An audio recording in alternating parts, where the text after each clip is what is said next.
What do you swear you saw, but have no proof? Before we start with the first story, please hit subscribe and ring the notification bell to stay updated with us. Story 1. I was staying for a week at a guest house on some property up in the middle of nowhere, Washington State. I'm sitting on the porch early in the morning drinking a cup of coffee, and I see a young deer in the yard about 20 yards from me. So I just stay still and take it in. Then along comes this rabbit hopping in, and they notice each other. The rabbit hops up toward the deer, and the deer cautiously puts its nose toward the rabbit. The rabbit gets up on its hind legs, and they slowly inch their noses closer and closer to each other. Then they touch, and the deer hops straight up in the air. The rabbit runs in a full circle around the deer and then stops. Then they repeated the exact same thing. They did this like 3 times, then ran back into the woods together. This was before cell phones, and I'm glad it was. It was just something for me and me only, and I am grateful for it. Story 2. When I was 10, we had a 14-year-old German Shepherd who was getting very sick. I was home alone momentarily as my mom went to the neighbors to pick up a book or something. Our German Shepherd came over, convinced me to walk outside with him, and started licking my hands, looked at me, and ran away jumping the fence, and he never came back. He was so loyal and good that to this day Noon believes me and thinks he was stolen because he would never leave. I'm almost certain he did that because he didn't want us to see him die, and he wanted to go to the massive forest area and do his thing. I miss you, buddy. Story 3. Back in 1995, I was sitting on the beach in Durban, South Africa, with a bunch of mates after a night out. The sun was just starting to come up, and a dolphin launched itself out of water. For less than a second, it was silhouetted in front of the rising sun, and then it was gone. Nobody else saw it, but it is an image that is burnt into my mind and will no doubt stay with me for the rest of my life. Story 4. I was stalked by a mountain lion when I was young. My family was ahead of me, and I saw it in a tree watching me. I yelled forward to my parents and looked back, and it was gone. I was under 10 at the time and am almost 40 now. I don't even know if it was real anymore. Story 5. I was about 12 years old riding an ATV around on my grandpa's plot of land in West Virginia, which was probably around 200 acres of mountains in the middle of nowhere. It was getting close to dark, and I only had time to go on the trails one more time. So close to the point where I would turn around to head back, I heard a woman let out a blood-curdling scream from just over the hill that was closest to me. Naturally, I crapped my pants and almost crashed trying to haul ass out of there. 12-year-old me thought that it was a ghost or something, but 35-year-old me realizes it was probably a mountain lion, which is way scarier in my opinion. Glad you made it out of that. Story 6. My dad and I were hiking once. I was 15 or 16, I believe. All of a sudden, every hair on the back of my neck stood at full attention, and I felt like I was gonna throw up. I said, "Dad, I really think we should go back to the van." His reply still makes my skin crawl. He simply looked at me and said, "Me too." That scared me more than anything. Superman isn't supposed to be afraid. There was a news report the next day of a hiker being attacked by a mountain lion on the same trail we were on, just a little farther up from the parking area. We both have no doubt that was what we both subconsciously sensed. Story 7. When I was a kid, I'd sometimes get up in the middle of the night and go downstairs to get a drink or snack. On the way, I had to pass by this dark hallway that led to my dad's office. I was always scared to look down that hallway at night because I had this fear that I was going to see a small child standing there. I have no idea where the thought came from outside of my hyperactive imagination. Well, fast forward many years and me and my wife and kids are staying in that house during a visit. My daughter is sleeping in my dad's office. As you may have already figured out, one night I'm heading down to get a snack. I look down that hallway as I pass by it, and what do I see? My child is standing there. Scared the crap out of me. Story 8. I was at the airport and saw a businessman with a carry-on wheelie bag get off the escalator. He turned the corner, broke into a sprint carrying the bag by its small strap handle on top. He swung the bag forward and let go of the strap handle. While it was in midair, he grabbed the currently unextended extending handle, pressed the button, and on the back swing extended the handle and landed it on its wheels and continued sprinting, all without breaking stride. Story 9. I grew up about 30 miles from Edwards AFB and saw all kinds of aircraft on the daily. Helicopter blades, sonic booms, jets screaming, contrails crisscrossing the entire sky were normal. Those flat black pointy planes I started noticing in the mid-80s were a little different, but my 10-year-old self was way more into the space shuttle being towed down the highway about 20 miles to where it was going to be loaded onto the back of a 747 to ride back to Florida. Cool things abound in the Mojave Desert. Lots of things that like to go fast, too. Story 10. At work on the railroad, going down the main line at 40 miles per hour, middle of the day, middle of the woods. Watched a massive things leap from one tree line to the other, completely clearing a span of about 30 feet without touching the ballast. It was on all fours and muscular, bear-shaped, but much bigger. And its skin was fleshy pink. I jumped out of my seat when I saw it. My engineer didn't, as he was looking at me while talking. Told him what I saw, described it expecting to be given crap about it. To my surprise, he told me 2 weeks before a different conductor he was working with saw the same thing in the same area. Never heard another thing about it. Story 11. Went jogging at 5 a.m., stopped to say a prayer at a statue in front of the church. There was an old lady praying too, so I stopped by her side, closed my eyes, and then I heard the old lady crying, so I opened my eyes to check, and holy crap, she was nowhere to be found. So I thought I'd imagined her or something and started jogging again, only to hear something in the back. So I turned back and look, and there she is staring at me. And I ran as fast as I could, the most intense jog I ever had though. Story 12. I was with my parents, sitting in the living room. They have a dog, and I was looking at her, waiting for her to give me her attention. After a few minutes, she looked at me. I wanted to teach her something unnecessary my parents would wonder about later. I began to raise my eyebrows. She looked at me still. I did it more often. She was still very curiously looking at me. I went on raising my eyebrows over and over again for at least a few minutes. After staring at me for a really long time, she suddenly raised her eyebrows. I found it so funny and couldn't believe she really copied me. When I told my family, no one believed me, and my parents' dog would not do it again. This was 3 years ago, and from time to time I sit in front of her, raising my eyebrows. But nothing. Story 13. Came back from dinner with my then girlfriend, now wife, and our friend to friend's house. Friend said SHHHH, and we crept up to the window next to the front door. Her chocolate lab was lying asleep on the couch that he wasn't allowed on. She jiggled the doorknob for a few seconds before unloading the door and opening it. We went in to find the dog across the room in his dog bed, pretending to be asleep. She goes over and wakes him up. He looks at all of us like he's just woken up and sleepily starts wagging his tail and gets up and stretches. One of the funniest things I've ever seen, and proof that he was smarter than half the humans I've met in my life. If we had that on camera, we have won the $100,000 on AFHV for sure. Story 14. I saw what I can only describe as seeing a star dying.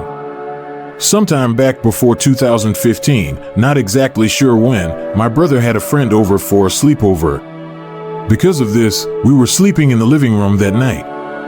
We lived out in the country, so the night sky was very clear, and our living room had very large windows facing away from the urban glow.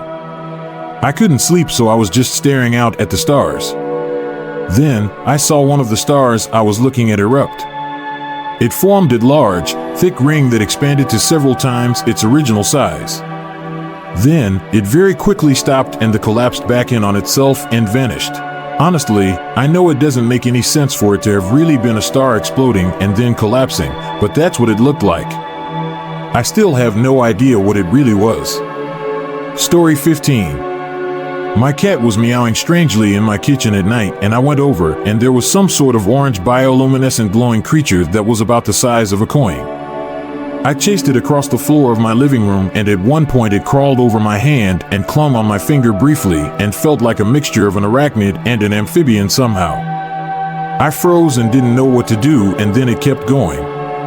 It got away into some junk in my foyer, and I couldn't find it.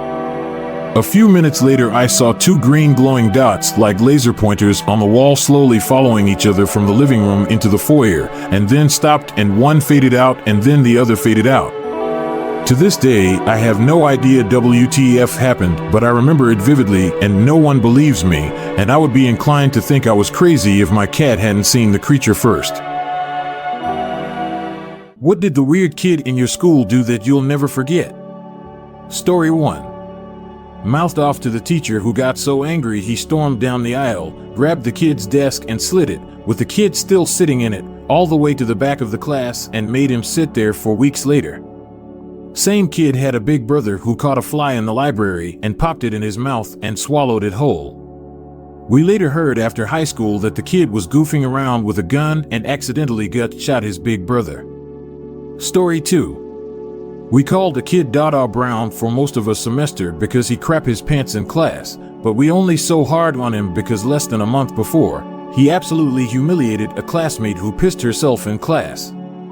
Well, I only went so hard on him for that reason. She was my friend, and it only happened because the teacher refused to let her go to the bathroom, and she didn't want to get in trouble, but maybe the others were just mean. It was middle school, and we were all feral with hormones and general rage. Story 3. He was a rancher's kid, and he showed up on the high school campus in a front loader filled with bagels. Literally hundreds of bagels, and poured them out on the central terrace. 6-foot-high pile of bagels.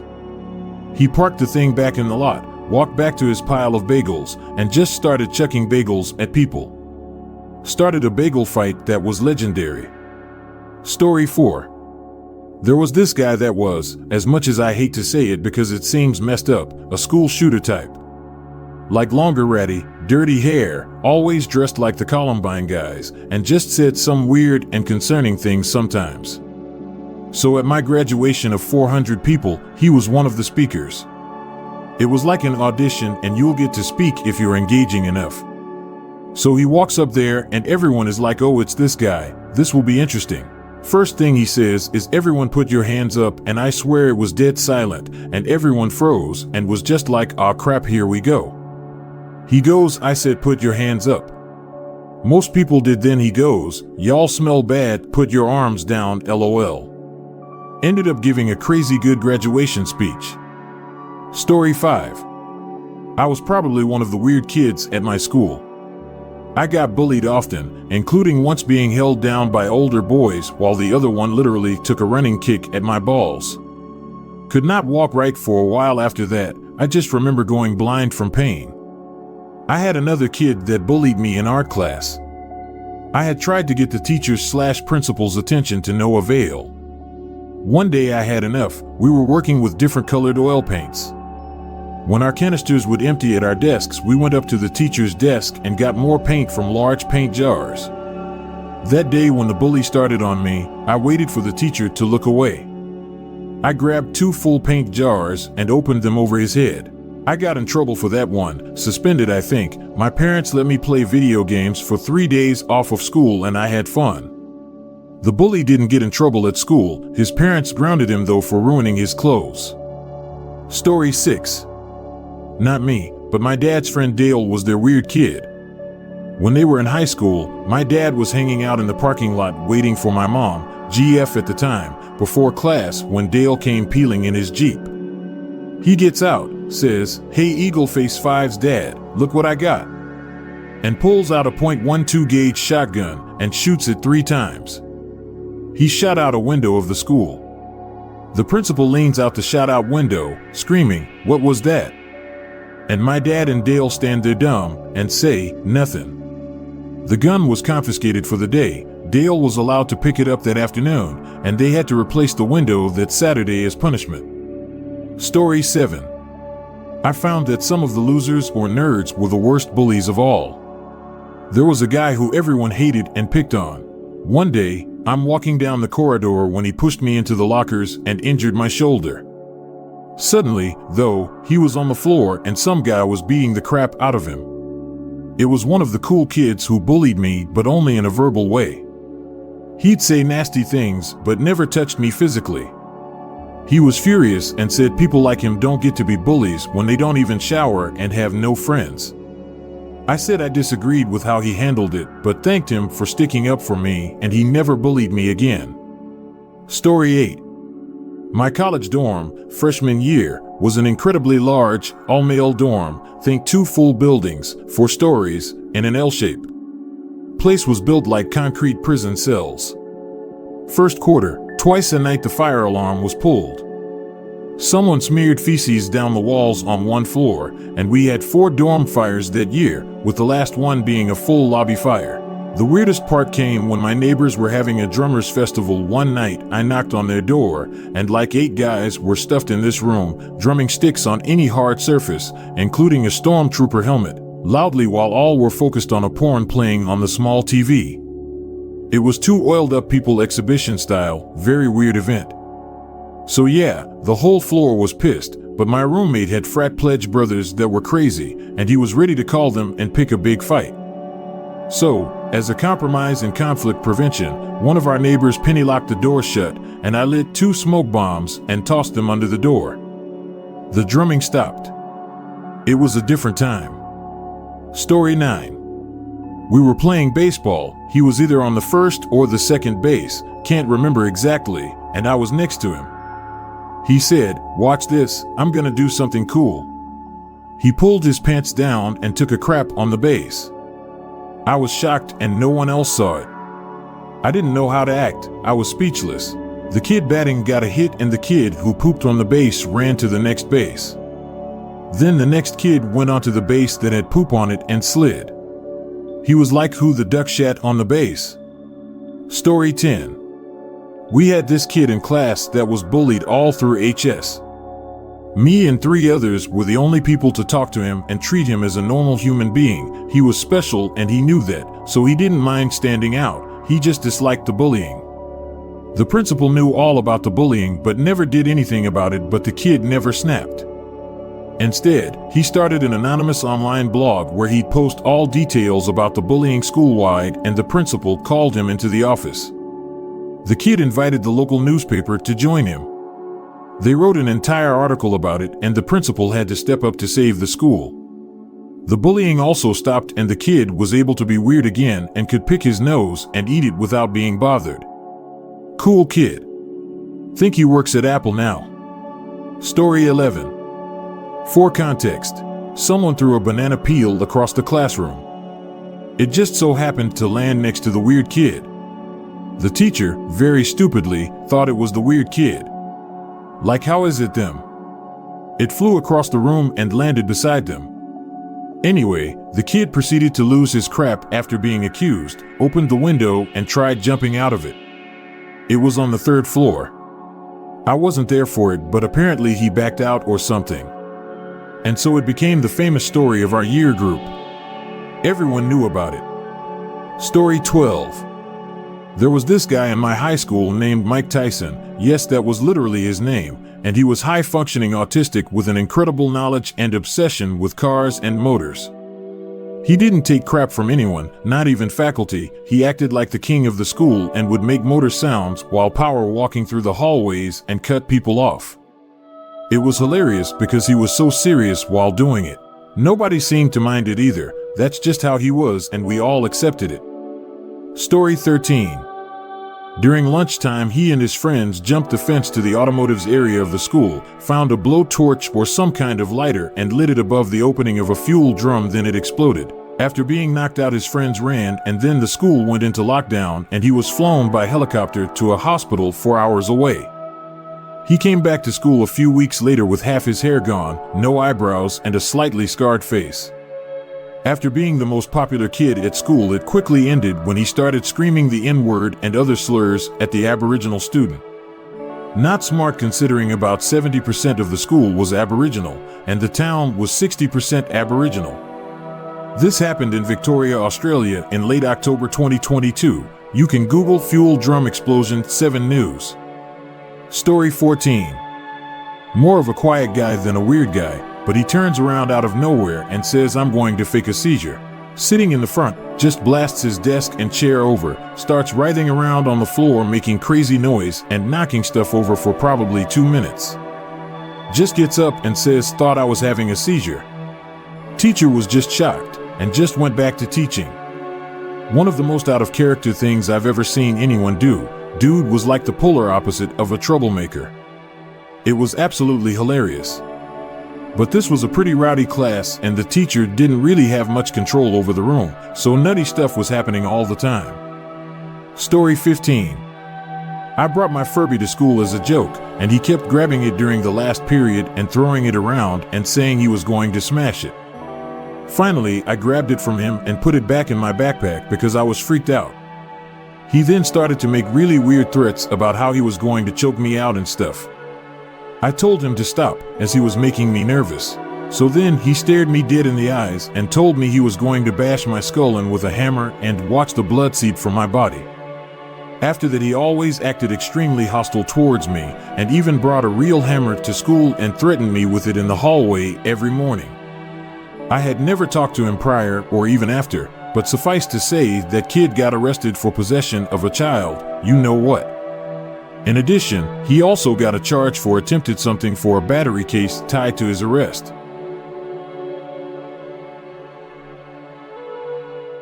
What's something that sounds like a conspiracy theory but is actually true? Story 1. Operation Snow White. Basically, during the 70s, the Church of Scientology was concerned with all the bad press surrounding them and all the other dirt on them that could be released. So they used a huge number of contacts that they had in various U.S. government agencies to destroy all negative information about the Church of Scientology and L. Ron Hubbard. The crazy thing is, they succeeded with much of the plan before they were caught. There was a ton of negative info on Scientology in the 70s, possibly enough to destroy the church, and it'll never see the light of day because they used their huge influence to have it destroyed. Story 2. The Greenbrier Bunker. People love conspiracies about huge underground complexes built for the rich and famous to survive nuclear fallouts. Think Denver Airport, and that's exactly what Greenbrier is. The bunker was built under the Greenbrier Resort for congresspeople to escape to, and was kept a secret for 30 years, even though people suspected. Why is there a 7,000-foot airstrip for a town of 3,000 people? For the entire time it was functional, every congressperson was assigned a bunk. These days you can take tours, and I'm sure we'll hear about the next bunker once it's defunct. Story 3. That the US government actually had a paranormal unit. That movie, The Men Who Stare at Goats? It was based on a true story. The US military was actively trying to see if they could find people with skills like stopping the heart of a goat, or dowsing, or psychic spying. The whole thing pretty much fell apart when it was deemed that the people participating were not very effective. If you have to stare at a goat for hours in order to get it to fall over and die, how are they supposed to make use of it for assassinations? But, bottom line, it did exist. Same with the Nazis having a paranormal unit during the 40s. Hitler believed in acquiring the Spear of Destiny because he believed it would help him win the war, along with other occult stuff. That's partly what the Wolfenstein games have made popular. Story 4. That reminds me of the unreleased Penn and Teller game for Sega CD. Most people know of it because they've heard of Desert Bus, but there were more little mini-games and tricks than that. A couple of them involved fortune-telling or some other thing, where you'd have the victim of the prank be the first player, and the second player would access a menu beforehand to set up certain outcomes. There was also a vertical scrolling shooter minigame with a 2-player mode. The idea being that if you played it single player, it was an average vertical shooter, but if you played it 2 players, one of the players could cheat by entering certain button combinations to make the other player lose lives or get swarmed with enemies. If you swapped controllers, it still worked. Story 5. Nestle's baby formula scandal. Nestle aggressively marketed baby formula to mothers in developing countries by giving free samples to hospitals and buying up billboards. The mothers would use them instead of breast milk and eventually stop producing breast milk. Then they'd need to buy formula to continue feeding their babies. Formulas needed to be mixed with water, but because they often didn't have clean water, they put their babies at risk mixing the formula with unclean water. Also, literacy rates were lower in a lot of those places, so the mothers didn't know how to clean the bottles and couldn't read the instructions on the packaging. Those that did often didn't have the means to carry them out.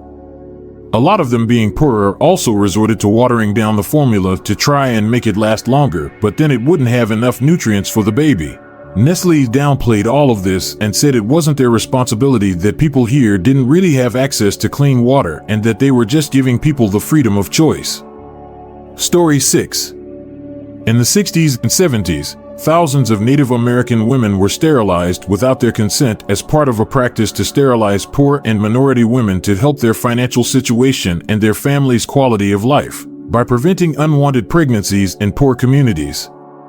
Some were not informed at all and had it done to them completely without their knowledge. Others were threatened with having their health care taken away if they did not agree to have it done to them. Some studies estimate that as many as 25 to 50% of Native American women were sterilized in the 1970s, representing tens of thousands of victims. This is essentially a modern-day genocide in the United States. Story 7. Your iPhone is designed to start getting worse as soon as the new models come out. I remember this being a big deal like 7 or 8 years ago. Someone can fact check me as I'm hazy on the details, but I believe it's related to the battery. Every year, the same week that the new iPhone comes out, the latest iOS becomes available for download. The new iOS is not optimized for your current device's battery, and as such the phone compromises performance in order to maintain a similar battery life. Coupled with the normal wear and tear on the battery, your phone will start sucking just so the battery can last a little longer. Story 8. The U.S. spirited Nazi scientists out of Germany to avoid war crimes trials to work for us instead. The Public Health Service withheld treatment for syphilis from black men to see what would happen. The CIA tested the effects of LSD in unwitting American subjects. Also, the collection of human radiation experiments where you can guess what without informed consent because of reasons. Project Sunshine, Cincinnati experiments, Green Run, I say with complete honesty, these are still considered the good guys. Please don't stop to think what the bad guys have done, or you'll never recover and the good guys will experiment on you without consent. Again. Story 9. TikTok is a Chinese Trojan horse. In the future, a lot of damage is going to happen to these young TikTokers when they try to run for political office or try to work for a federal agency that requires secret clearance. If China sees them as a threat, they'll expose all their TikTok app intel and all the data they've stolen in the background without the user's knowledge. And yes, I prefer a Western company doing that than a Chinese company. Would you install a North Korean app? No? Well, China is run exactly like North Korea. Companies answer to one person only. Story 10. The Tuskegee Syphilis Study. Between 1932 and 1972, the United States Public Health Service conducted a study involving hundreds of African American men who had syphilis. These men were never informed of their diagnosis or offered proper treatment, even after penicillin was identified as a cure. The objective of the study was to analyze the long-term effects of the disease. Although it sounds unbelievable, this event is entirely true and is considered one of the worst ethical violations in the history of medicine in the United States. Story 11. The Deep State. People don't understand that the idea isn't there's a vast conspiracy of people hiding in the government, it's literally the bureaucracy supports its own existence. The people that spend decades working in unelected positions in government wield vast amounts of power, tend to align with one party, and will work to sustain their own jobs. That's not a conspiracy, it's just how things work. It's no different than how a large corporation will tend to accumulate cruft if it's not regularly purged. The difference is that in the government there's no incentive to purge and a vastly larger amount of options to exert influence on the people that are supposed to be controlling things. The leadership of most federal agencies have more practical power than the average representative. Story 12. In 2002, a cable technician named Mark Klein working for AT&T in San Francisco was sitting at his desk when he received an email from his bosses that a representative from the National Security Agency, NSA, would be coming to visit for some unspecified reason. He was to give this NSA technician access to a cable substation for him to perform some work. The tech did his thing and Mark moved on without thinking anything of it. A year later, in 2003, Mark was transferred to that cable substation and by chance was assigned to monitor the internet room. This was the room where all the fiber optic ocean cables that carry the country's internet traffic terminate. While he was reviewing engineering drawings, he realized that the schematics revealed a secret room. More importantly, the plans showed cabinets filled with fiber optic splitters coming off every cable and feeding into the secret room. And to make it even crazier, neither he nor anyone on his team had access to the secret room. Story 13. My go-to example, which I'm sure has been mentioned already, is Project MKUltra. I'm convinced that it's the reason wacky conspiracy theories get as much traction as they do, because it's weirder than most of them and definitely actually happened. Like, if I were in a bar and some guy told me that in the mid-1950s the CIA bought effectively the entire world's supply of LSD on the taxpayer's dime and spent the next 20 years randomly dosing people, including the coffee in their own offices, I'd be quietly rolling my eyes while being impressed by his creativity. That said, it does explain a lot of the weird shit the CIA got up to during the Cold War. Story 14. NASA had a small nuclear reactor partially underground at the Lewis Research Center in Cleveland, now the Glenn Research Center. The reactor was about 50 feet from the Cleveland Hopkins Airport runway. It was decommissioned in the early 1960s, but was still there when I worked in that building in the mid-1960s. The earthen mound is still there. And the rooms underneath. Any odd object you found in a storage locker had to be run by the health physics office to see if it was radioactive. We did find some hot items. I doubt many people have ever heard of this, and I won't tell the name of the facility. I do have a copy of the final report about the facility. If you don't hear from me again, tell the world my story. Story 15.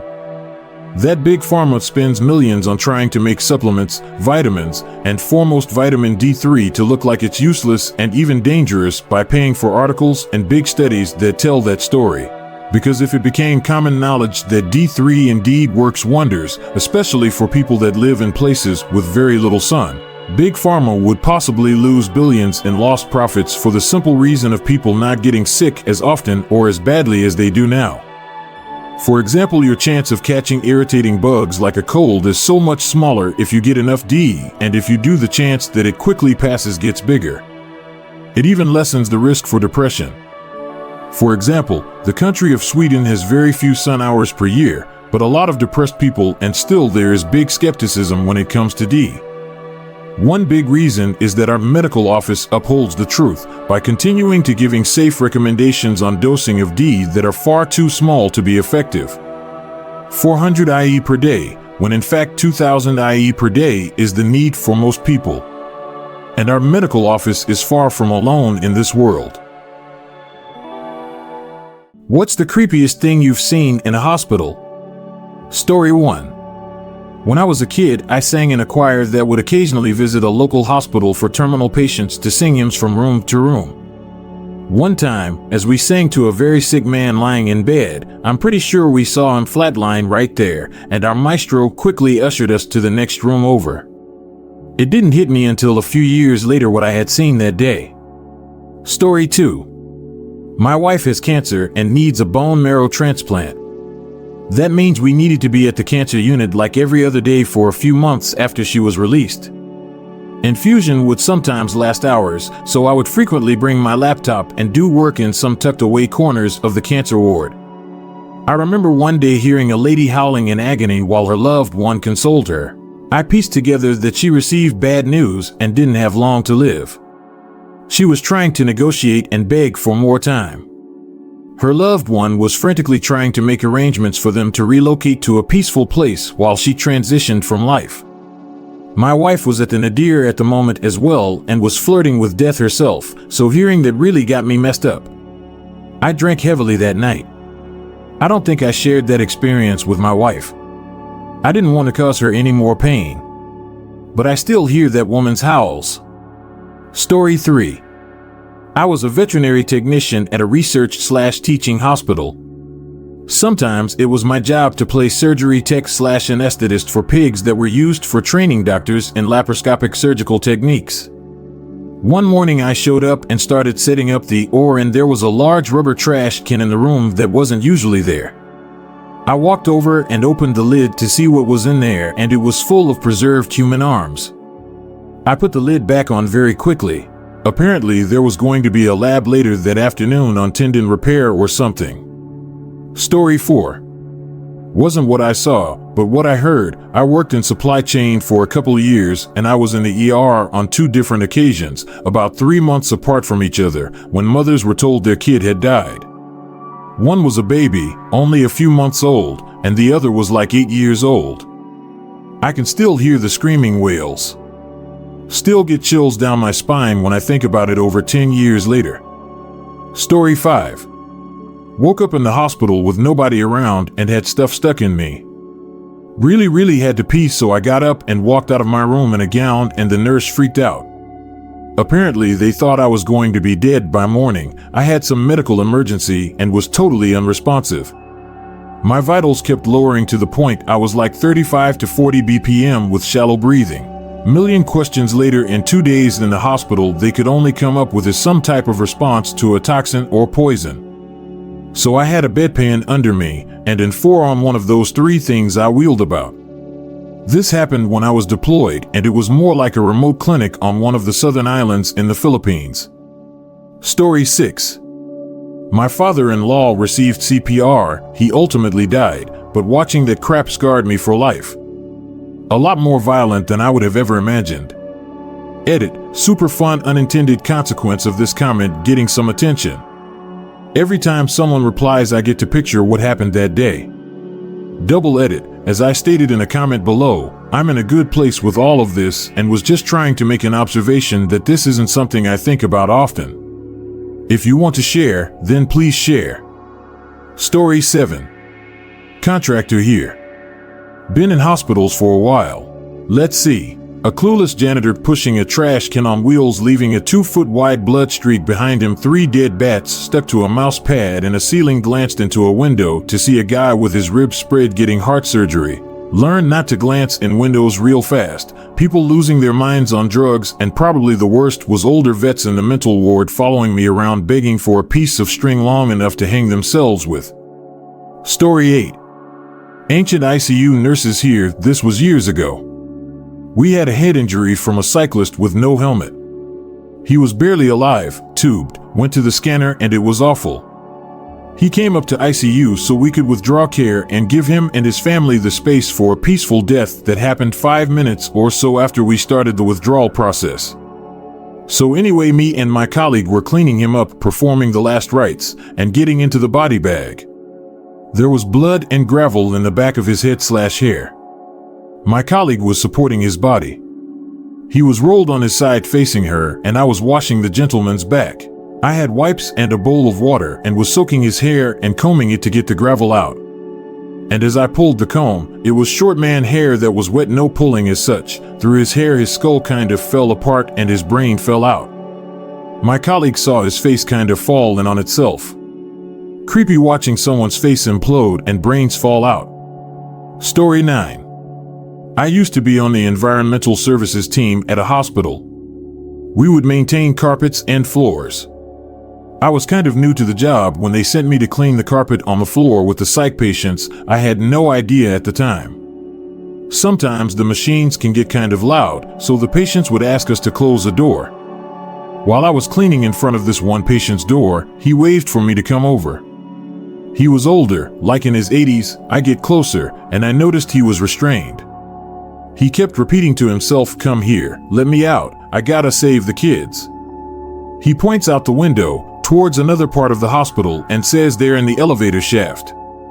"I have to save them, let me out." I figured he might have some mental health problems, but it was still creepy AF to me. Story 10. Went down an elevator in a hospital to get to the place I needed to be. Went in the elevator on the south side instead of the north side, and when I walked out of the elevator, all the lights were off except like dimly lit lamps. It was dark, and all the doors were shut and no light from outside because I was underground. I kept walking through the area and opened like these giant doors into the waiting room. It was normal there. It was just like going from eerie to familiarity that is so vivid in my mind. Story 11. My vehicle got hit by an IED in 2007. I was medevaced to FOB Anaconda ICU for about 3 weeks. When I got pulled into the unit, it was pandemonium. Apparently, there had been a huge firefight and there were lots of things going on. I was stable and conscious, so I kinda took the back burner. They rolled my gurney next to an Iraqi local who had been intubated with what looked to be an honest-to-God hole in the left side of his forehead. I remember looking at him and thinking he got ventilated and died on the gurney. Crap happens. I start focusing on the other stuff happening all around. I was taking it all in when I caught movement from the corner of my eye. This dead guy beside me sat up and starts pulling out his breathing tube while making the nastiest gagging sounds you have ever heard. Ugh, the sounds. Like Jell-O getting sucked into a vacuum while it's gagging. I am officially scared. All I can do is yell "Hey! Hey!" to get someone's attention. Keep in mind this dude is covered in blood. Now he is rising from the dead. I am officially in a George Romero flick. The orderlies got him tied down, re-intubated, and sedated. But my crap ate the fabric of that gurney because it puckered so hard. Story 12. At the VA hospital, I was walking to my dad's recovery room and saw a patient strapped to a cushioned chair in a very crowded hallway. He was screaming and banging his head on the headrest over and over again. Just up against the wall, and nurses were moving around him like he was a regular fixture. I understand why he was strapped in, but I just felt horrible for him. It stuck with me, and I had nightmares that night. A couple weeks later, the most eerie thing would be hearing the code blue over the loudspeakers while my dad was having a procedure. Then seeing 3 or 4 doctors rush in the waiting room and go straight to the back. A couple minutes later, I got called back early to see my dad. Turns out the alarm was for my dad. He died in that hospital. Don't ever go to a VA hospital. Story 13. 2 transporters being really disrespectful of a corpse. They were going too fast, and the gurney hit a crack in the floor, spilling the poor guy on the floor. They blamed him, calling him a stupid crap, and kicked him in the midsection. They picked up the man rather roughly, basically throwing him back on the gurney where he hit his head hard enough to make a gong sound on the metal.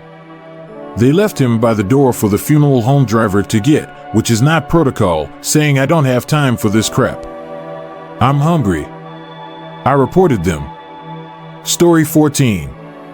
My brother's in the army, shot through his ankle 10+ years ago in Afghan. Fast forward 2 days after being shot, he was set up in the military ward at Queen Elizabeth in Birmingham. I've been in hospital my fair share, but what that 100 feet of ward did to my mind completely frightened me. Up to that point, the worst thing I had seen was bare arses in those hospital gowns. It was like the scene when RoboCop first sees what was left of him. Side note, absolutely amazing people and work happened, and I've never seen so much strength considering the circumstances from these men and women. Story 15. Creepy, but in a dark form, also kind of funny. We had a DOA in the or during the December holidays. Someone, whilst going outside for a smoke, dropped dead, dressed as a clown. I was on the ER for a different case and was collecting my gear on my way back to the OR, my usual workplace back then. The ER was basically in the basement, access to utility corridors and all, so also a route to the morgue. Spelling? Anyways, as I was walking there, I see a morgue employee pushing a bed with the unfortunate clown on it, covered with a sheet and only his shoes sticking out. Creepy enough in an empty hallway at night, but the morgue employee was whistling a famous, sad clown song whilst taking the guy away. It still haunts me and makes my eyes water at the same time. What's something that's considered normal but is really screwed up once you think about it? Story 1. Unpaid internships. Student teaching is a particularly heinous unpaid internship. You work full-time and have to pay for the coursework associated with it. During the rest of my master's, I routinely took 3 to 9 credits a term, but student teaching was 21 credits for some reason. So, I taught all day and then had to work a full-time job on top of that to pay for my life. I worked 90-ish HRS a week for 6 months and walked away with a degree, a teaching license, and a mountain of debt. Reminder, any unpaid internship where you do the same work as a normal employee is illegal in the United States. Story 2. The way stores throw out / waste food or items. I've worked in restarting before. The thing is, oftentimes, employees aren't even allowed to take home perfectly good food, and they just throw it out by the truckloads each day. I understand the need to keep a surplus at hand for daily operations, but not allowing anyone to use perfectly good food is ridiculously wasteful. As a society, we should be focusing on actual issues like this instead of barking at each other over identity politics. I wonder how much fear of litigation factors here. Sure, most of the time nothing happens, but occasionally people do die from eating expired / spoiled food. NAL, but Dr. Google indicates the 3 elements of negligence are duty of care, breach, causation. Store owner Call Me Slate had a duty of care to his customers / employees to not knowingly serve them spoiled food with a clearly marked expiration date. He breached that care when he allowed the employee / customers to consume this food. Autopsy report indicates cause of death was botulism. Story 3. When I worked at a very well-known chain store, not naming names, we used to have to destroy any perishable food item that had been removed from the shelf even temporarily. One time my coworker cried because she was so hungry and we had to toss all the still cold food from an overflowing cart that a would-be shoplifter had abandoned once security approached her. We're talking the food had been out of the freezer for a matter of minutes. We tossed a perfectly good ice cream cake that was still frozen. Another time we watched as a brand new children's bike was destroyed because of a minuscule defect that could have been repaired in moments. Unfortunately, it's due to lawsuits and such. Local stores used to give food out to shelters when it was close to expiring, but ran into issues with people trying to cause lawsuits claiming they got sick, so they stopped. More one of those things that people tried ruining it for everyone else versus stores just being crap. Story 4. Phone use while behind the wheel. Every trip out is a death roulette game. I see someone nearly drifting into my lane all the time. Also, to add on to this, the number of idiots who are passengers who ride with their feet up on the dash / windowsill. It's a great way to have your knees introduced to the inside of the back of your skull. I heard my state has really cinched down on phone use during driving. It has to be hands-free calls / texts, which pretty much means Bluetooth only. If they catch you holding your phone, you might get pulled over. I still see a lot of people holding their phones while driving, and some are holding it in such a position to where I'm pretty sure they're talking to someone. Story 5. The fact that in America you have no idea what your healthcare bill is going to be when you are finished being treated. You show up, get diagnosed, get treated, and then get absolutely gobsmacked when your bill comes. In no other circumstance could you be facing tens of thousands of dollars, or way more, for a purchase or service without knowing exactly what you were going to be getting and what is charged for what. Plus, if you were facing tens of thousands of dollars in services and goods, you could also compare and contrast and get different bids from different providers. That's not how it works here. It's truly awful and broken. Story 6. This may not register to some folks, but it's something I've spent considerable, probably too much, time thinking about. It boggles my mind that some yards are huge and immaculate without a single edible thing being grown or raised on it. No cattle, no sheep, no goats, no poultry of any kind, no vegetable garden or even the easy method, not even a simple row of fruit trees or berry bushes. Imagine how much food could be produced if people who spent all that time and dollar on their huge and fertile 3+ acre front yards used it for produce or livestock instead. And in some cases, such as sheep, they would save a bundle on long-term lawn maintenance, as the sheep will continuously mow and fertilize it automatically. I'm telling you, their grandparents and great-grandparents who survived the Great Depression are rolling in their graves at the wasted opportunity for homegrown goodness. Okay, rant over now. LOL. Story 7. Gambling ads. It baffles me that they aren't illegal yet. It baffles me why gambling and prostitution are not both legal and heavily taxed and moderated. but a very loud minority of folks keep them so. And on that matter, if we taxed all churches at 20%, then we would be able to fund so many social programs that would benefit all, and not just a few members of some church on the occasion. But I do agree, vices should not have ads, because they are addictive enough. I also want to add alcohol ads. It's screwed up. I would at least like to be able to choose to replace those ads with others, but I know that's not / will never be how it works. Story 8. The amount of plastic we use. It's absolutely insane. I work at a chemical company that makes about 1.2 million pounds of polypropylene plastic per day. There are 2 polyethylene plants in the same chemical plant that make somewhere around the same amount as we do. We are just one plant out of many worldwide with this particular company. There are several other companies that have the ability to produce much more volume than we can around the world. Story 9. Those flawless green lawns. I get their appeal and use, however, that close contact exposure with chemicals is no joke. The health side effects are bad, and they can range from cancer to neurological damage. One summer, I volunteered to be a groundskeeper. After doing a good job, I was suggested to apply as a spray tech. I didn't get the position, but I learned a good wealth of knowledge from the exam booklet. A few sections that caught my interest were about native and non-native plants, undesirable plants, and a brief history about landscaping. Later, I read Silent Spring by Rachel Carson. Haven't been the same since. There's so much buy-in for these green lawns that disturbs me. Story 10. The amount of sugar we consume and give our kids.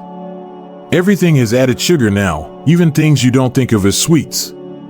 It's in almost every type of bread, crackers, prepared meals, dried fruits and nuts, and any drinks not explicitly advertised as sugar-free. If you get most of your food from a modern grocery store, you can't even avoid it unless you try really hard. Europeans make fun of Americans for how sweet our desserts are, but when even the sandwich bread has added sugar, desserts have to be that much sweeter to even register as sweet. Our palates have developed a tolerance to the constant presence of corn syrup in everything. No wonder obesity is such a widespread problem. Story 11. U.S. tax time. They say they don't know how much you owe and that it's your job to figure it out and make sure it's handled. However, if you make a mistake and don't pay enough, they somehow know you made a mistake and come after your ass. And then you have companies like TurboTax and H&R Block that will do your taxes for you because the process is so complicated. But these same companies are the ones lobbying the government to keep the tax process so complicated. Every penny you earn from an employer is reported to the IRS. They know exactly how much you make, barring anything made under the table. They know what you owe. They can do all this automatically and send you a bill. TurboTax and H&R Block make sure they don't. Story 12. Homework for kids. They go to school for 7 to 8 hours, then have to come home and do more work. That's like adults going to work for 8 hours and then coming home and bringing your work home with you. Let them be kids because it goes by so fast. It drove me insane to have to do work outside of school for something I already understood. Homework should be optional, additional practice for when you don't understand the material, not mandatory work. The fact that kids have to go to school for 7 hours a day at all baffles me. The amount of curriculum that is read out every year is ridiculous, and that same curriculum could be taught in half the amount of time by cutting out how much blatant padding there is to it. Story 13. One thing that's considered normal but is really messed up is the amount of junk food marketed towards kids. It's so common to see colorful ads and mascots promoting unhealthy snacks, and it's crazy how young they start pushing those habits on kids. This is illegal in the UK. They're not allowed to promote junk food to kids here, and recently brought in a law that adverts for unhealthy food can't be aired before 8 p.m. Story 14. It's depressing how often I find perishable food items at work literal feet away from the refrigerators they came from and no longer cold, because either someone changed their mind about wanting it or they get their kicks out of wasting food. I swear every day I pass the yogurt shelf and there's a tub on the opposite side of the aisle on the dry shelf and it's warm to the touch. I've seen examples of people getting warm items from the deli like fried chickens or deli subs and leaving them behind the chips at the checkout line instead of telling someone they don't want it. I've had people return perfectly good smoked meat meals to customer service because they thought the red smoke ring meant it wasn't cooked properly and force us to throw it out. This doesn't excuse the amount of food we throw out because it passes a sell-by date, but during normal hours it's disturbing how much we throw out because customers make dumb decisions with things they haven't even bought yet. Story 15. The Bachelor/Bachelorette. A group of people who have never met the prize before all gathered to compete for the monogamous love of someone in essentially a polyamorous relationship. He can screw all of you, but not tell the others, and she delegates the drama you bring about with the other contestants. Also, the series of dates is pretty messed up too. The final 3 episodes go in this order: meet their families, fantasy suites, proposal, who wins. So when your dad meets the prize, he is basically hoping she wins a chance to the dude he just met, who will or will not marry her. Super weird. I could write a whole TED Talk on this. My family is super into this crap, but it is just so weird to me. What was your worst dating app surprise? Story 1. I signed up for eHarmony once during a particularly low period of my life. Did the personality questionnaire and was told that I was unmatchable. That was a great help for my mental health at the time. I've tried a lot of dating apps, and among the ones that are mainstream and legitimate, that one is absolutely the worst one. And I hate their questionnaire. You shouldn't feel bad about that at all. By the way, eHarmony was at least at first run by Christians and was supposed to be basically a Christian dating service. Not sure about you, but this religious affiliation is another reason why I don't like it, and the biggest reasons I don't like it have nothing directly to do with this. But the Christianity dimension makes me think it's all designed with intentions and precepts that I fundamentally reject.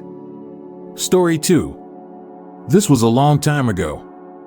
Long story short, I got catfished.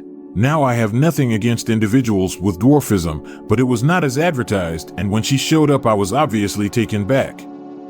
Now maybe I'm too nice. I figured the worst that could happen was having a nice conversation and a glass of wine, and I'd be out of there. In the middle of dinner she pulls out a 2-inch thick binder full of lighting fixtures. I got catfished by a woman with dwarfism who simultaneously tried to sell me on some wild LED MLM scheme. Only date I've ever walked out of. Story 3. I had an Uber driver come into my workplace to pick up a parcel, see me, and walk up to address me by name. I wear a name tag, so politely said hello. He said, "You don't remember me, do you?" We matched and continued to absolutely berate me, and got to the point where I had to walk away and hide in the staff area. He eventually left the store, came back after doing his delivery, and hung around trying to find me until my very tall, intimidating male boss went and said something. He left immediately and we reported him. I had zero idea who this guy was, and he was good looking and definitely my type. My workmate theorized he swiped yes and I hadn't matched back, and he was a bit unhinged. If he'd approached things in a sane way, things could have been different, because I am a terrible judge of character, but luckily he let his ass hang out. We went through my few matches once I hid, and he wasn't one of them. Absolutely bizarre. Story 4. Matched with a guy that was mid-30s with very funny, quirky pictures of him at various Comic Cons and a few funny pictures of his travels. Very much a Kevin Smith type, which I'm into. The conversation was fun and interesting, never a dull moment. Finally met up, and there's zero personality, zero chemistry, long silences, and all he did was stare at me like a serial killer. It was like pulling teeth getting him to speak. I asked him if he wasn't into me and said I wouldn't be offended. It happens, I get it. We can just go our separate ways, or we could just be friends. He said no, that he thought I was attractive, but still never said anything unless I pulled it out of him. I still don't understand how that happened. Story 5. I went on a date with a girl. She looked beautiful, just like her profile. Had a great time, laughing, talking about life. It was awesome. Then right before I dropped her off at her place, she turns to me and says, "Just so you know, I'm a lesbian." I don't date men and I'm not attracted to men physically. I would like to have intimacy with you just to make sure. Huh? I was insulted, flattered, and honored all at the same time. Then she told me she was currently in a 3-year relationship with a woman and she didn't know about this. Story 6. I went on a hike and got a lot of likes, probably 80 within the hour. But would you believe most people commented on my pictures and quotes to argue with me? One said, "Are you even looking for a man?" Because I wrote that I don't have casual intimacy. Another one said, "You don't know what you want," because I wrote that I didn't want kids. I wrote that I went to culinary school to become a chef, and a guy was like, "Why not use those skills as a housewife?" and a whole bunch more BS. I deleted the app and I refuse online dating now. It's just a cesspool for hookups and podcast type people. Story 7. The most surprising thing about it was it doesn't work. I'm a guy, and I get it. Women get a ton of responses, and they have to go through all of them, but seriously? Every girl that I matched with never talked to me. None of them. I gave a nice introductory message and everything, and no one talked to me. I tried it for 7 months. And then I deleted the app. Thank you, Tinder, for wasting 7 months of my life. All the profiles and bios of these girls are fake. And so are the girls. They want someone that they can talk to, excited to get to meet new people. Yeah, they don't talk when people text them. Story 8. His profile said 6 feet 1 inch, I'm 5 feet 10 inches, and a lot of men have the preference of shorter women, so I always make sure they know my height to avoid disappointment, and I prefer someone my height minimum. I even joked and said I would wear flat shoes on our date so we wouldn't be the same height, and he laughed and said not to worry, he would still be taller than me. He was 5 feet 7 inches max when he showed up. WTF is the point of such a blatant lie I will immediately discover. He also had the personality of a wet towel in person, so that was nice. Story 9. I was on Tinder for a week, somewhere in 2017. This girl liked me, but I did not match. She looked for me on Instagram/Facebook and stalked me there. I was going to a gig. She saw this and came to find me there. She asked me out since I missed her like on Tinder. When I declined, she got nasty and started spreading rumors that I took advantage of her. Thank God she was known to do this kind of stuff. I had to get a restraining order to keep her away. She did the same a few times after me and is now in a mental hospital. Story 10. He only had one arm. Went for a coffee with a cute guy off Tinder. He stands up to greet me when I walk in and holds his arms out for a hug. Left arm is normal, the right sleeve is empty and flapping from halfway down. I kept it together until he rolled the sleeve up to reveal his stump. He had a few inches of forearm and kept gesturing and moving it at the elbow. It was so animated. Obviously, he shouldn't have to explain it before every date, but I would have been better prepared if he had shown it in a photo. Still would have gone on a date with him. Story 11. I hit it off really well with this girl who was way out of my league. She was a great singer and super cute, even if she wasn't my type appearance-wise. We talked almost non-stop for a week or so before we agreed to a date. As I was looking for parking, I saw her at the front door of the restaurant. She was easily 50 plus lbs heavier than her photos. Now, I love some chubby women, but she was quite a bit more than that. But we hit it off really well leading up to that, so I went along with the date. She was an utter B. Apparently, I wasn't what she expected either, because she treated me like I was the one who catfished her and acted annoyed the entire date. I'm not the most attractive guy, but I was in pretty good shape and actually looked like my pictures. After less than an hour, she had plans. I must actually be a solid 2 or something. Story 12. First Tinder date. We got pizza at a restaurant, and then after I noted that I never have been to this nearby big city. She wanted to show me around the city, so she insisted she would drive me around a bit to check it out and then head back to the restaurant so we can part ways there. City was cool and all, but holy crap, on the way back I was in for a surprise. We were coming into an intersection with a yellow light, and it was reasonable to continue through without having to slam on the brakes. But as we were going through the intersection with a yellow light, she took both hands off of the steering wheel, pointed one finger to the ceiling of the car, and said, "Jesus, take the wheel." It took me a few seconds to comprehend what just happened and kind of laughed it off, but she said she does that every single time she goes through an intersection with an active yellow light. And we just so happened to experience like 4 more yellow light intersections. I couldn't believe what I was experiencing, but I wanted to be out of that car ASAP. I deleted Tinder. Story 13. Back in the early days of broadband, I'd been off the 56K for about a month. So very early dating website, chatted to a girl for a while, MSN, man I'm old, and we decided to meet up. Online she was everything I could want. We met in person and it seemed to be a little flat compared to how I imagined, but wasn't bad. I went to the bar to get a drink. Looked back at this beautiful girl who agreed to go on a date with me to see her talking to a small teddy bear in the inside pocket of her jacket. I listened for a few seconds, and from what I could tell, she was asking the bear if I was nice and if she should have kids with me. I dipped, blocked every way she had of contacting me, and never used a dating site/app again until about 4 years ago, and that's where I met my now wife, so it's not all bad. Story 14. Matched up and chatted for a couple days, met up that Friday for a couple drinks. Ended up hitting it off and walking out to the parking lot together. She invited me to sit in her car with her to talk a little more and ended up giving me oral. Kept chatting after that for a few days, and like the following Tuesday invited me to a local sports bar to hang out while she watched her friends play softball. I get there and she's sitting in a large group, comes up, greets me with a kiss and goes to grab me a beer. Like 20 minutes later, a guy in softball gear walks up, starts talking to her, and slaps her butt. He walks off to go play, and I ask what the... Tell me that's just her husband, and he's gonna be busy playing for hours so we could have a few drinks and go out to the car again. I have no idea if he was aware she was trying to start drama or just crazy. I went to the bathroom and dipped out. Story 15. My cousin's ex-boyfriend Matt matched with me on Tinder. I didn't recognize that it was him because when they were dating, he was like 50 pounds heavier, had long hair, and had a long beard.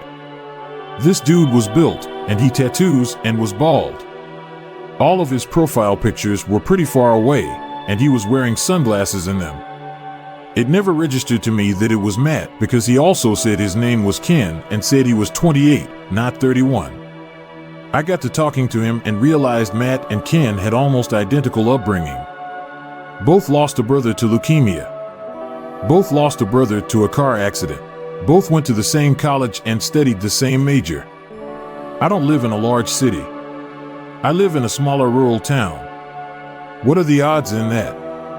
I sent his pictures to my cousin and she was like, OMG, that's him. So I had asked him if he dated my cousin. At which point he flipped out on me saying he isn't fabricating who he is. He also called me crazy and annoying. It was scary and unhinged. I have no idea why he lied about who he was or how he thought I wasn't going to find out once we met in person. The kicker? My profile pictures were all of my face close up. It wasn't like a ton of time had passed since he had last seen me, maybe only 2 years. I didn't look drastically different. I had hung out with him a lot when they were together, so he knew it was me. It creeps me out to this day, honestly. Those alive during 9/11, what was the worst moment on that day? Story 1. An acquaintance of mine was a medical resident on the Upper West Side of Manhattan.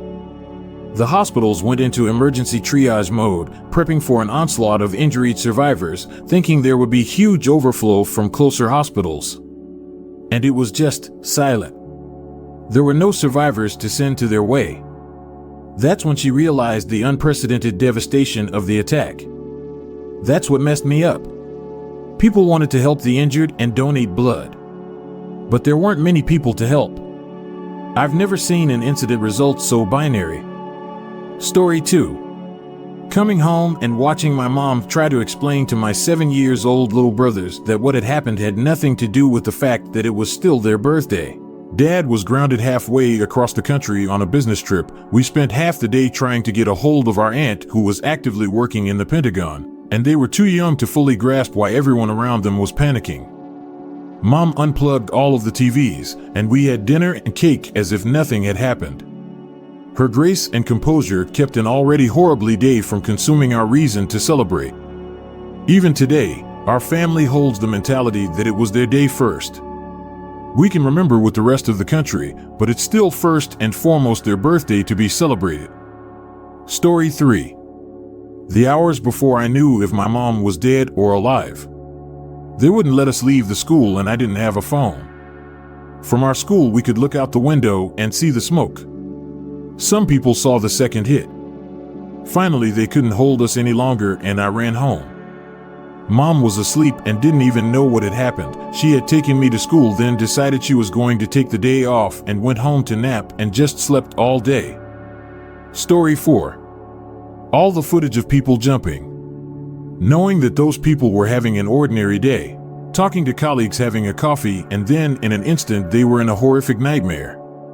In the National Geographic documentary, the firefighters set up a command post inside the base of Tower 2, and every minute or so you hear this awful dull thud on the roof. You can see in the moment that all the firefighters know that the sound is people hitting the roof. That documentary also mentioned that when the plane hit, flaming jet fuel poured down the elevator shaft. Then when it hit the lobby, it blew out the doors and consumed it all in a fireball. You can tell because the lobby looks literally bombed out, and the firefighter interviewed said they saw charred bodies everywhere. Horrifying. Story 5. Watching on television as people in the towers looked at their options and chose to jump. Absolutely heartbreaking. This is something that younger people don't realize about that day. I've seen a lot of Gen Z people assuming the jumpers were something only people in NYC saw. No. They televised that all across the country. And me, being the kind of 12-year-old who actually watched the news, 2,000 miles away in Kansas, was traumatized when I realized the little dots falling off the towers were wiggling and flailing as they fell, and they were people. That was the moment I realized this wasn't just a very bad day, it was a historically bad day. Story 6. When the second plane hit, it became evident that this was not an accident. I think this part is hard to explain to people born after September 11th. The internet didn't exist in the form it does now, or even in the form it existed in 2010. Everyone watched the same stuff on TV. Many of us had GMA or the Today Show on while we got ready for work or school. We didn't find out about it from social media, a push notification, etc. It happened in front of us on TV. Edit, stop telling me there was internet. I know there was internet. I said it wasn't in the form it is today. We didn't have high speeds, easy video access from a tiny computer in our pockets, social media, push notifications, etc. The vast majority of us did not find out about this attack via the internet the way we would today. Story 7. My dad was a bartender in Fairfield, Co-CT, near a train station, and said the cars left there in the parking lot were sad. Then some of his regulars stopped showing up. Eventually he found out they were gone. Port Washington, New York. It was a local election day, so all the cars in the lots had paper flyers on them. Every day, those pieces of paper got a little more tattered, but no one took them off the cars. Very slowly the cars went away. Usually, since PW was at the end of the line, we would board early and get to our usual seats and hang out with our usual crowd. After we could finally go back in, we didn't do that. We lingered on the platform until we had to get on, like stepping into the train was stepping into an abyss. Our neighbors had stepped on a train the morning of the 11th and never came home. They didn't have a return train ride, and a return ride is not guaranteed. Story 8. My high school was on the flight path for an Air Force base. Hearing the entire squadron of fighter jets take off in quick succession in a way that they had never done before and not knowing why was absolutely unnerving. Another memory unlocked. I live in a Midwest city that never has military aircraft flying over it. Like, there are articles in the paper the next day if it happens. That afternoon, the sky was absolutely still, except for two F-15s that circled the entire metro area until that evening. Absolutely surreal for us. Story 9. A phone call from the mother of my lifelong best friend telling me that he had been eliminated at the Pentagon that day. From 9th grade in the mid-80s to that day, we were friends, then comrades, always brothers, and always had each other's back. True story. His mom saw the movie Beaches, and the next time we had to leave together, she made us watch it because it was what our friendship was. He was a brutal monster with a heart 3 sizes too big for his spirit, and I miss him more than I do my deceased parents or blood siblings. He was a huge Sepultura fan. Tonight my neighbors will hate me, but for a few hours he and I will be together in whiskey and song. Story 10. Seeing all of the people jump from the flaming towers. It was sanitized for most replays, but when the event was being shown live, you could see one person after another jump. Some would jump 5, 6 people at a time. You could see holes in the roof of a pavilion where the bodies tore through. And you could see the results on the ground, although identifying them as human was impossible. The thought of what those people must have been facing inside the towers that made jumping to their deaths the better option was horrifying. The worst part was watching it live and the cameras not knowing what they were seeing/filming at first, which then resulted in them zooming in and hearing the horrified reactions of the correspondents as they realized they were watching falling people. Story 11. For me, the worst was thinking I had just lost both my parents in a 6-month period. My mom died in the spring of 2001. My dad was at the Pentagon. I was a sophomore in HS and spent the day wondering who I was going to be living with, how I was going to keep our house, how I was going to pay for food, etc. All punctuated by new and increasingly horrific images and news updates. I barely remember that day other than sitting with my classmates in each subsequent period staring at the TV and talking in small groups. A lot of people at the school had family that lived or worked in the district, so we were all more than a little freaked out. Most of that day is a foggy haze to me. My brain was just overwhelmed with the enormity of it all and my own personal shock. My dad was fine in the end, but I didn't know until I got home from school and checked the answering machine and heard his voice. I think I cried a little with relief. Story 12. For me, it was that I just got home from Army training late on September 9th and was really looking forward to relaxing with my girlfriend for the 2 days I had before classes started at university. I hadn't even unpacked my gear yet. I turned the TV on, watched the second plane hit, and my heart sank when my phone rang soon afterwards. By the end of the day, I was saying goodbye to my friends and family again. Story 13. School didn't allow us to watch and teachers were told to not tell us much. By noon we thought every city had been attacked. Kids were being pulled every few minutes with a crying parent walking them out. I think we ended up leaving early, but I can't remember fully, but I do remember traffic being held up so our town and the 3 nearby could convoy nearly all fire trucks to the city to go help. Going home you could see everything burning on the skyline. Wasn't until I got home to my mom on the phone crying that I turned on the TV to see footage of the second plane hitting. Pick any one of those. It was a bad day. Story 14. My father was an airline pilot for United Airlines, and he flew transcontinental from NYC/Boston on a regular basis. I was away at college and had no idea where he was until the afternoon. He ended up being in Denver for almost a week, but he knew quite a few of the crew members that died that day. He keeps a plaque with all of their names in his office. Secondly, the jumpers and people hanging out of the windows to breathe. I feel like they fundamentally changed me as a person. The thought of people just going to work and then having to decide to die is mind-blowing. I still get very anxious in tall buildings and confined spaces. Story 15. The fear of not knowing what was going on. Back then we didn't have things like Twitter or Reddit to breathlessly share information the second it happens. But even then, in the first day that the attacks happened, the amount of misinformation spreading in the community was huge. I remember my school bus driver that afternoon was trying to convince us all that there were terrorist planes still in the air and that we could be in danger. Later on, the worst moments were when audio began to spread on the internet of some people's last moments that day.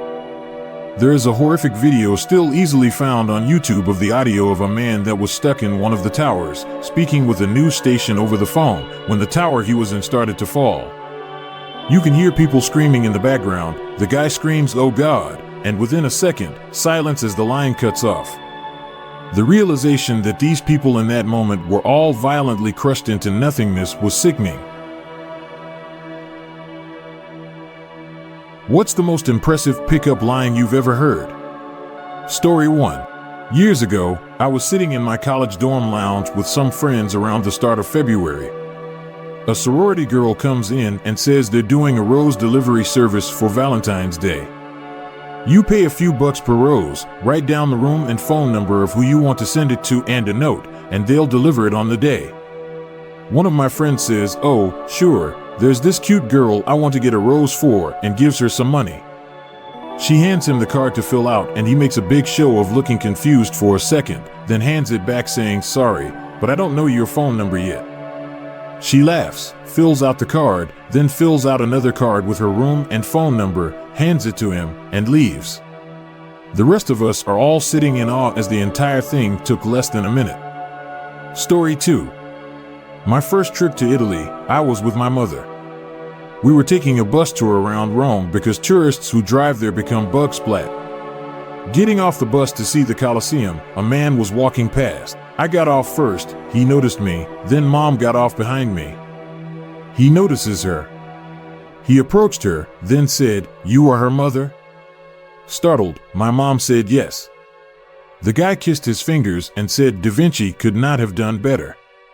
Then he walked away. That was 40 years ago, I still remember it like yesterday. Story 3.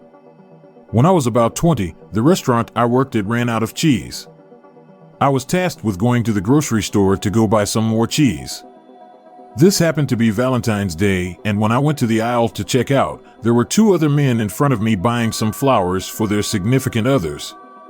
When it was my turn to pay, I told the girl at the cash register, "I bet I look silly buying this ridiculous amount of cheese after those guys bought flowers." She responds, "I prefer cheese over flowers." To which I respond, "We should get some nachos then." I felt so stupid the second those words came out my mouth. Shockingly enough, it scored me a date. Story 4. I've been with my GF for 16 years. I asked her out for our first date by using the horn on the power jack at Walmart when we were working on a project together.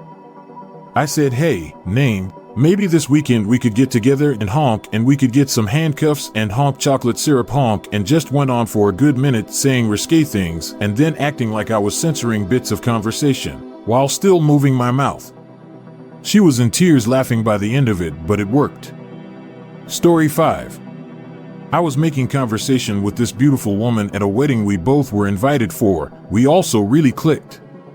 With us was also some older lady, and all 3 of us were making conversation about how nice the wedding was, etc. None of us knew each other. As the older lady was about to leave our small constellation, she said something like, "Who knows, maybe it's your turn to get married next time," as we still were on the topic of weddings. I guess I could just explain that we weren't a couple, but I felt that it might scare the woman off in case she was interested in me.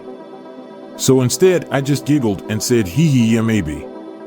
10 years and 2 kids later, it's still us. And to this day, she remembers that smoothness. Story 6. Grab your coat and follow this young gentleman home. He lives around the corner and will treat you like the queen.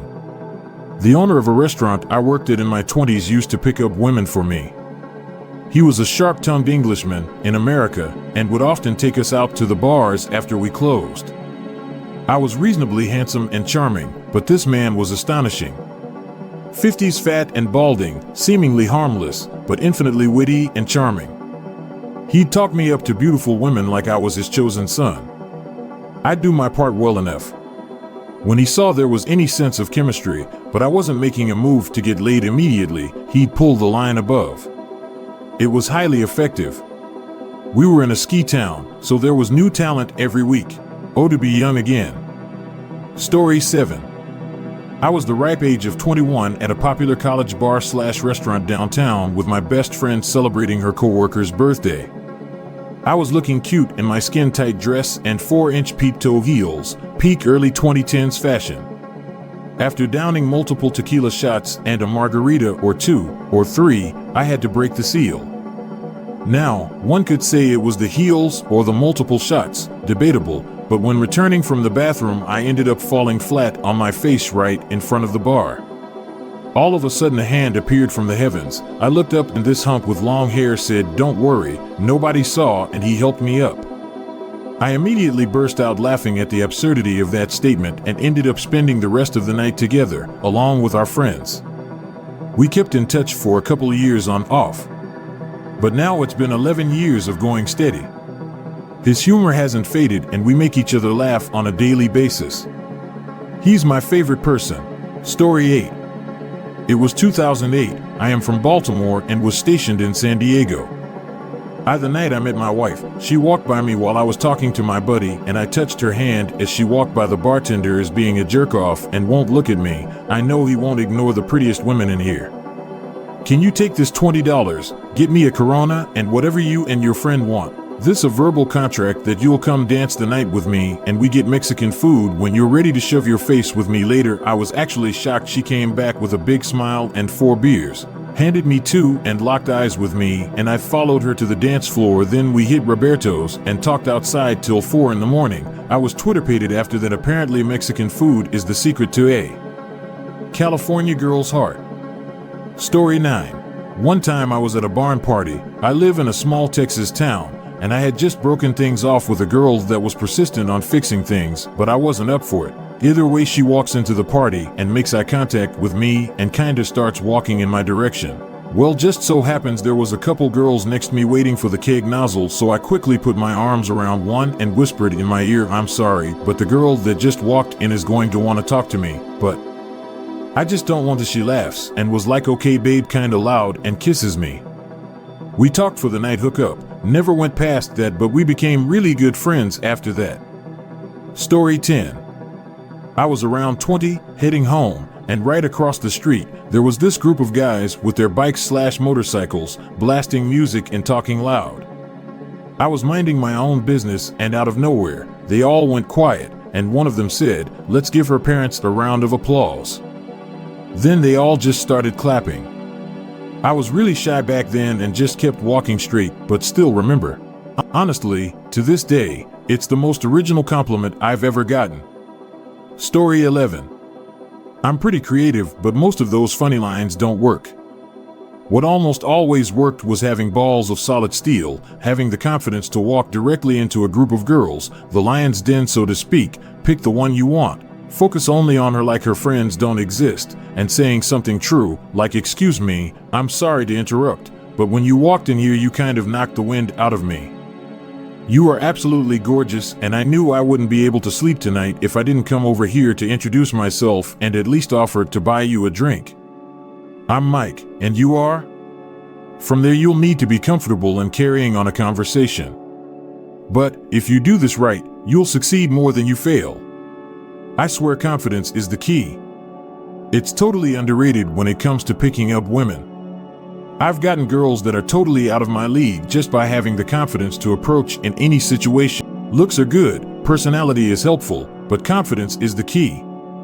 Story 12. A few years ago, back when the "What would you tell Joe Biden, hey baby, take me out to dinner" meme was going around, this coworker of mine tried landing a date with it. We got along pretty well at work and would joke around a lot. She randomly came to my cubicle once and was like, "What would you tell Joe Biden right now?" So I finished the meme with, "Hey baby, take me out to dinner." She followed it up with, "Friday, at 7, at this place." It was pretty smooth, but I was already seeing someone. Story 13. I don't know about impressing, but it is perhaps the only witty thing I have ever said in my life. At a bar with some colleagues after work on a Friday, I start talking to a really attractive colleague who only visits our office once every 2 or 3 weeks. I can't remember the conversation that led up to it, but I was definitely being a bit flirty/cheeky. She said to me, "I always thought you were gay." Which was a shock. I've never had anyone else assume that. But then I instantly replied with, "If you are curious, I can prove to you later tonight that I'm not." I don't know where that came from, but it worked. Story 14. There was a girl that worked at the coffee shop behind my work years and years ago, and I'd always go and buy a sandwich, cookie, coffee, whatever I was feeling like. Went in one time after work, and something about her that day just flicked a switch and she was radiant. So I went up to her with my chocolate chip cookie and water and said, I came in here looking for a treat to take back home with me, but since you're busy, I guess the cookie will have to do. So anyways, that's how I found out what the inside of the broom closet of the coffee shop behind my work looked like. Story 15. I used to be a bartender and got to talking to a patron about my hometown. It's beautiful. He was really engaged, asking questions about the mountains and the area, so I showed him a few pictures. He stopped me on one and said, "Oh wow, that is so beautiful. Will you please send me that picture?" I feel very proud of my photography skills and being able to gas up my hometown. I was happy to share it. As soon as I sent him the picture, I realized he just wanted my phone number. The same guy also told me I could use his body as my gym equipment. He turned out to be charismatic with all the ladies, but it still sticks in my head how oblivious I was at the time and how effortlessly he was able to get my number. What's a fact about the world that sounds totally fake but is 100% true? Story 1. How old the Appalachian Mountains really are. They are older than trees, bones, including all dinosaurs, and the splitting of Pangea, so part of the mountain range is in Scotland. The layering on the mountains looks wrong at some points because the tops of the mountains have eroded down and new geological forces have caused parts that weren't the top to rise above that. So the valleys of the current mountains may actually be the top of the original Appalachian Mountains. Story 2. The peaks of the Appalachians used to be the granite cores of the ancient Appalachians. Everything that was on top of the mountains eroded down until only the deepest, hardest parts remained. All of that debris formed the entire east coast of the U.S. In the mid-Atlantic, that is 150 miles of land from the mountains to the coast. It's also crazy to think that rivers like the Susquehanna are even older than the mountains it flows through. We know this because it cuts right through them.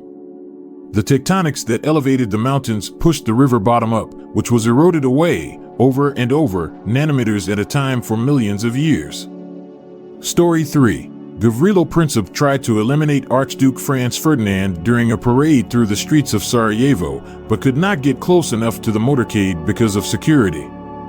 Later in the day, after the parade had been over for hours, Princip retreated sullenly to a small sandwich shop elsewhere in the city, when suddenly and completely out of the blue, Franz Ferdinand just happened to roll past him on his way back from a speech after taking an unscheduled detour down the same street as the sandwich shop. Princip walked right up to the car and shot the Archduke at point-blank range, which started World War I, the deadliest conflict in human history up to that point. Story 4. In 1957, there was a borehole covered that became the fastest man-made object when an underground nuclear test blew it off. It was estimated to be going more than 134,000 miles per hour. There was a camera set up to watch it that captured a frame every millisecond, and it only caught it in one frame. This is over 5 times the escape velocity of our planet. Bonus fact, during the Great Depression, FDR created the Civilian Conservation Corps for young men. They planted over 2 billion trees in their 7 years of existence. They also built a lot of the buildings and lodges at the national parks.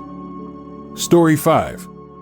The Ottoman Empire lasted so long, both Queen Elizabeth I, born 1533, and Betty White, born 1922, were alive during its existence. Man-landed spacecraft and humans on the moon, 200k miles from Earth, 16 years earlier than the Titanic was discovered right here on Earth.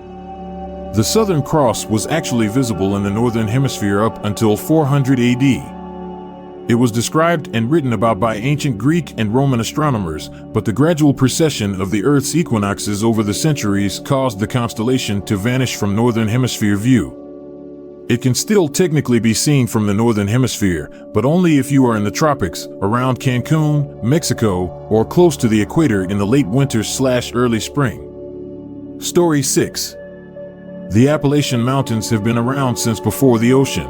The Appalachian Mountains and the Scottish Highlands were the same mountain range until Pangaea split. Also, despite its name, the new river that cuts through Appalachia, WV-VA-NC, is the second oldest river in the world. West Virginia is the only state that resides completely within the boundaries of Appalachia and is most commonly used as Appalachian imagery. What isn't commonly known is that the Appalachian Mountains extend all the way south into Mississippi and Alabama. Continuing on this trend, Virginia's westernmost point is further west than West Virginia. Story 7. We don't know how much coastline there is on Earth. It's called the coastline paradox. Coastlines are fractal. Sure, we can look at a broad scale map, but miss all the tiny variations, sometimes mere ft or centimeters. These add up to huge numbers. Measuring the length of a coastline is tricky because the result depends on how detailed your measurement is. Imagine walking along the shore with a ruler. If you use a big ruler, you'll skip over small curves and bumps, giving you a shorter measurement.